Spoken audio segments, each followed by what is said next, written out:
What's up, everybody? Welcome back to another beautiful day here at the Center for Stingray Biology.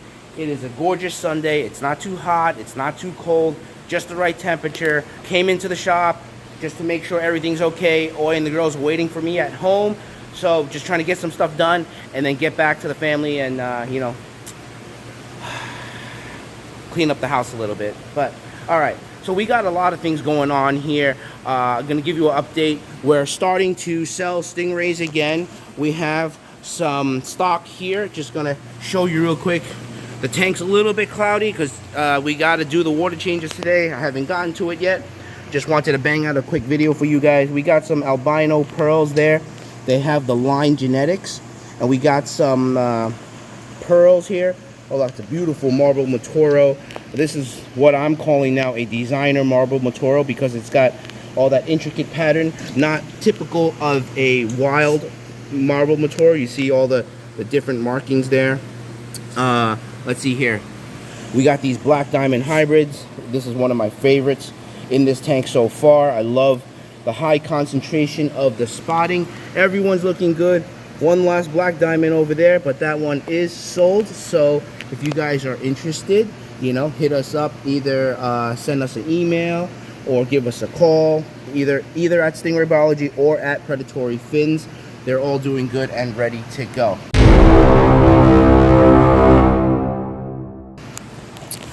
So that was the first update. I'm sure there's a lot of you guys out there that's been waiting for stingrays from me, and we're slowly getting back into it. Now, you guys seen in the last episode, I was concerned about one of my females that we had separated. It's been a week now. I was getting kind of worried. We've been trying to get her to eat. I gave her all different types of foods. She was mouthing it, chewing it, really showing interest. And just the simple separation of it was not enough to get her back eating. So that rules out the aggression theory that I was thinking about. So now I'm thinking there is something wrong with the fish physically, whether it's internally or perhaps she swallowed a stinger, because I've mentioned it before. When they shed a stinger and the fish are so aggressive at feeding, if there's a stinger that's left in there, they might have inhaled it. So that's one of my other theories, but that's one of my last theories that I want to go to, because for me to take action, I actually have to knock the fish out, turn it over, and try to look down the mouth and see if I can see the stinger there. But I'm not going to do that yet. That's, like I said, that's my last resort. Now, coming in to see the tank today, something has happened. Let me show you guys real quick. The tank is really cloudy. Now, I don't know how it's showing on the camera, but in person it is very cloudy. It was crystal clear yesterday, and look at this. It's all foggy and hazy. There's a foam buildup in the corner of the tank there.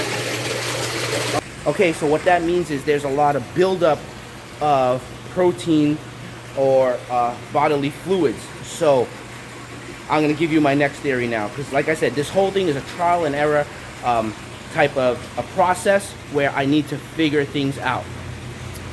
When I got that fish back, I had noticed that her belly was a little bit full, and I was thinking, okay, maybe she could be pregnant, right? And maybe she made it.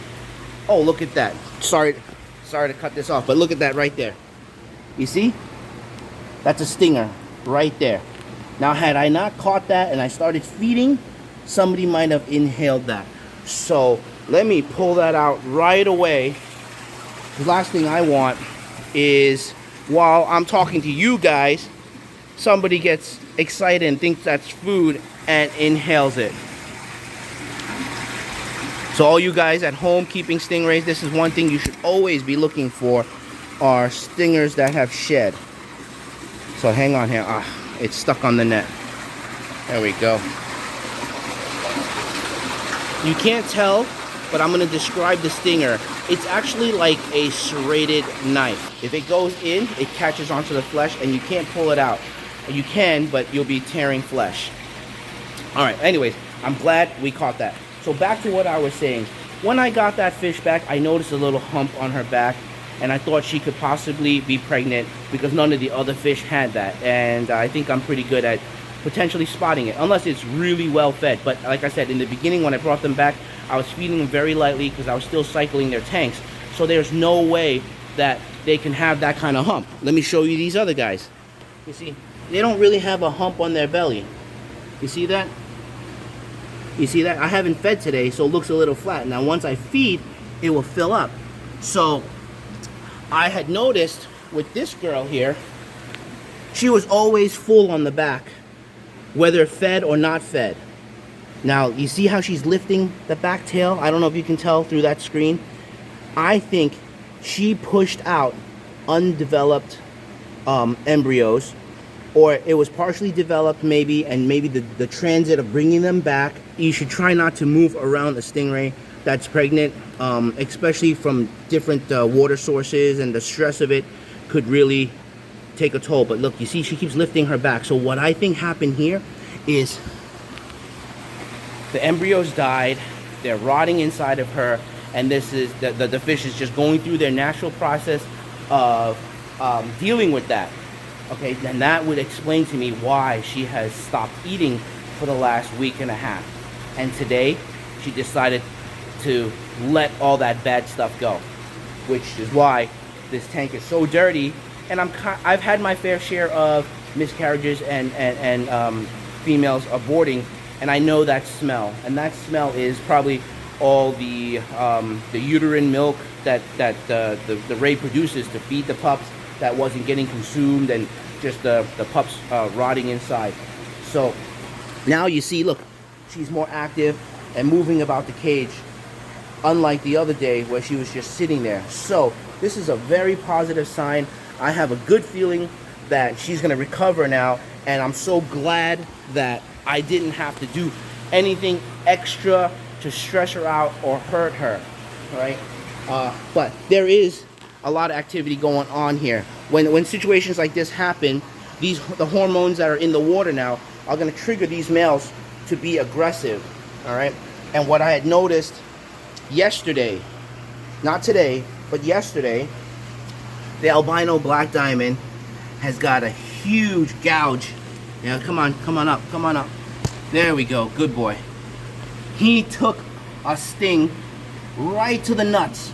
Look at that, that's right at the base of the clasper.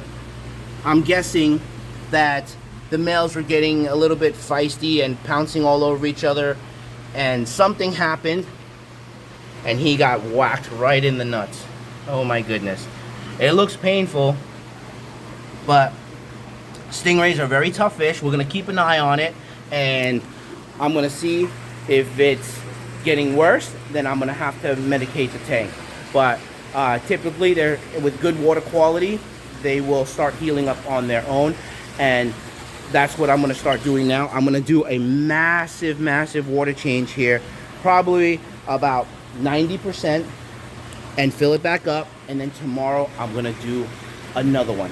I want to get all that debris or bodily fluid that she released, because that just eventually is going to turn into ammonia and cause me different problems, right? So, lesson learned here: you always got to check on your fish on a daily basis. This is a 24-hour, 7-day-a-week type of job. There's just no time off. Had I chose not to come in today, who knows what I would have found in this tank tomorrow. Maybe dead rays, maybe, I don't know. But I'm so glad we are here. So let me get back to work, get started on these water changes, and I will keep you guys updated on what's going on with that albino male. And if the female starts eating, I'll definitely show you guys. All right, take care.